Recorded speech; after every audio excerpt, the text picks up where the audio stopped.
искршена огради до трајани клупи, зеленилото се изгубило меѓу догорчињата од цигари, дотрајани фотељи, излупени ѕидови и искршени врати. Ова е првата слика од домот 11 октомври, каде со години се донира заштитениците, а нема никаков резултат. Првото прашање што се наметнува е каде завршувале парите на граѓаните и многуте донатори ако домот останал непроменет како пред речиси 100 години. Ова институција е дом за 50 на деца, но државата за нив е маќија. Прв човек на домот до пред една седмица беше директорката Ристенка Атанасова.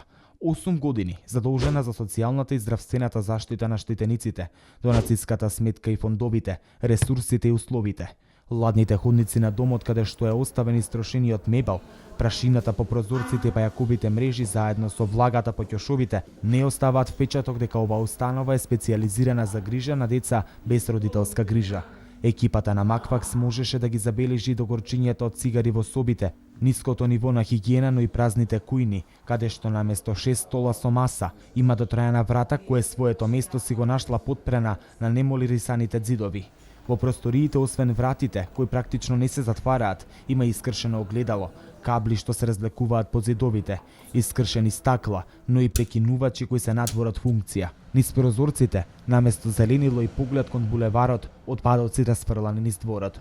Лошата состојба е потврди стручниот надзор кој бил испратен лани од техничката министерка за труд и социјална политика Фросина Ременски. Од Министерството на 11.11.2016 година било наложено да се изврши механичко чистење и дезинфекција на целиот објект, молерисување, но и санирање на оштетениот мебел.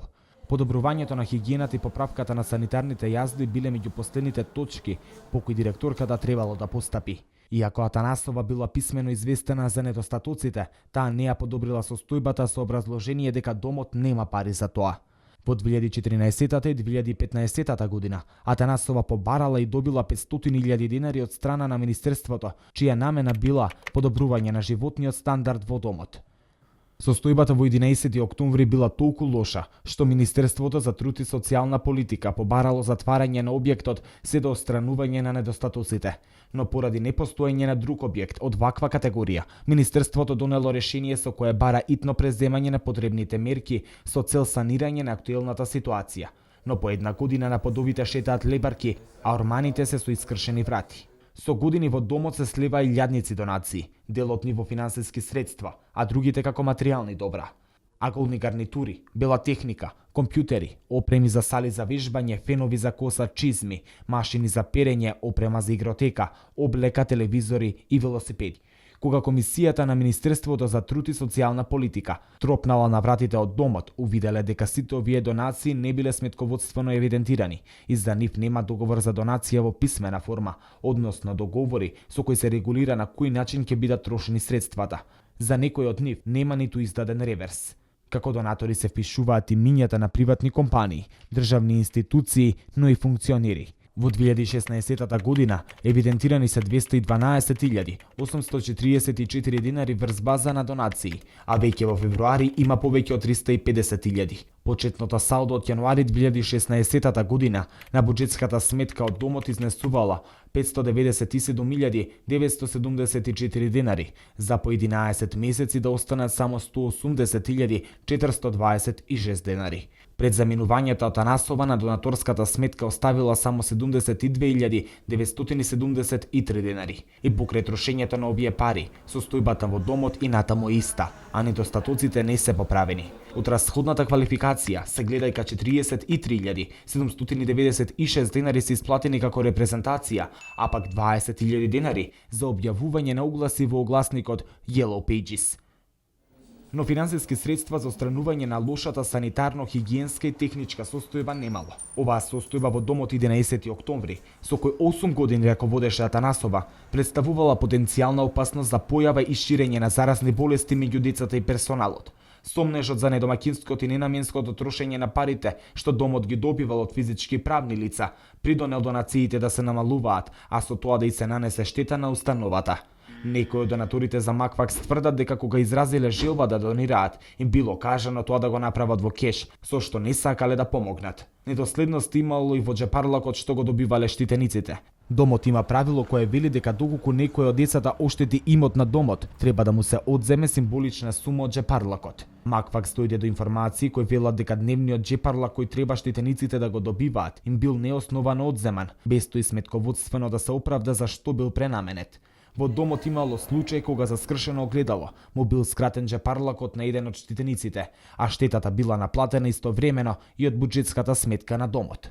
Директорката Ристенка Атанасова тврдела дека не може да ја санира лошата состојба во домот поради недостиг на финансиски средства, но службената сметка плаќала суми од 6 до 7 милијади денари за телефонски разговори со образложение дека таа е директор, иако и било дозволено само 2000 денари.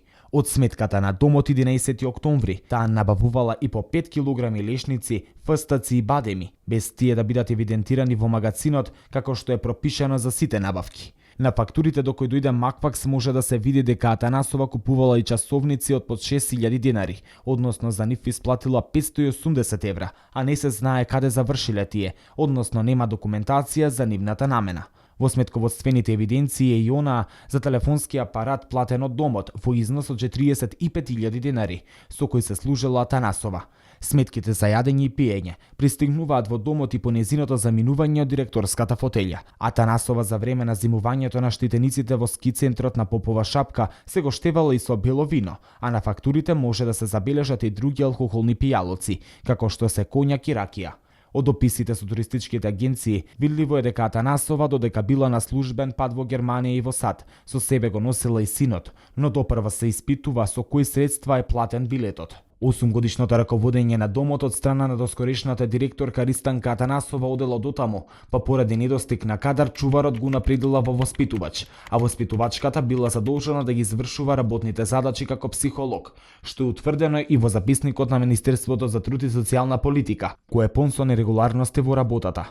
Директорката Ристанка Атанасова беше дел од бомбите на опозицијата, каде што можеше да се чуе како ги врбува штитениците кои станале полнолетни да гласаат за Никола Груевски. Праша веднаш во домот, јас нели близко живеам. Имаме, значи, 2 деца што имаат лична карта на Скопје, тие ќе гласаат тука во домот. Тоа се Колев Виктор и Елизабета.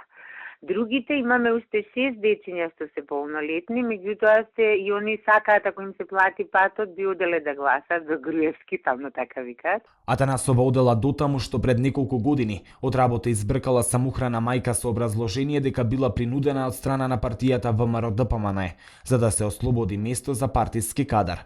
Истата директорка вработила лице што подоцна завршило во љубовна врска со штитеник на домот, со кого подоцна се венчала. Работата на Ристенка Атанасова како директор на домот за деца без родители и родителска грижа 11 октомври не бил цел на увид во МТС па се додека на позицијата технички министер не застана Фросина Ременски. Техничката министерка, по основ на недоставување на извештај за финансиско и материјално работење на домот, што е законска обврска на директорката, ја разреши од позицијата. Атанасова 1,5 месец по разрешувањето била ангажирана со договор на дело во затворот во Шуторизари, но тука се случува уште еден преседан. Иако одреден период не била вработена во домот 11 октомври, Агенцијата за вработување со цел да нема прекин во стажот и го продолжила истиот, а со тоа и биле исплатени и платите со надоместоците. По толку години на оваа функција останува прашањето каде завршувале донациите и дали некој има намера да изврши ревизија на финансиското работење. Во домот не знаат ниту со кои средства е изградена ботаничката градина, од која останале само оштетен плексиглас и старо железо. Неколку метри подоле, расфрлани камења, фонтана и стари алишта. Искршените детски реквизити асоцираат на хорор филм од реномиран режисер. Всушност, вака изгледа дворот на домот за деца без родители 11 октомври Скопје. Единствено нова е фасадата на објектот заедно со спортската сала, која поранешниот премиер Никола Груевски ја пушти во употреба без да има извршен технички прием.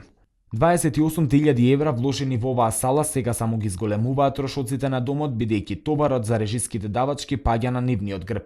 Наместо трошоците да се намалуваат, а животот на штитениците да се подобрува, во овој дом се иде по обратен редослед. Салата која е пуштена во употреба само пред медиумите, никогаш не проработела, па се отвара прашањето дали намерата на поранешната влада била салата да биде издадена под концесија за некој на државен трошок да стопанисува и прави профит. По 8 години директорување, Атанасова повеќе не е на раководната позиција во домот, а зад неа оставила состојба која итно треба да се санира. Останува отворено прашањето дали обвинителството по допрен глас ќе отвори истрага против незаконските трошења на средствата од домот за деца без родители 11 октомври.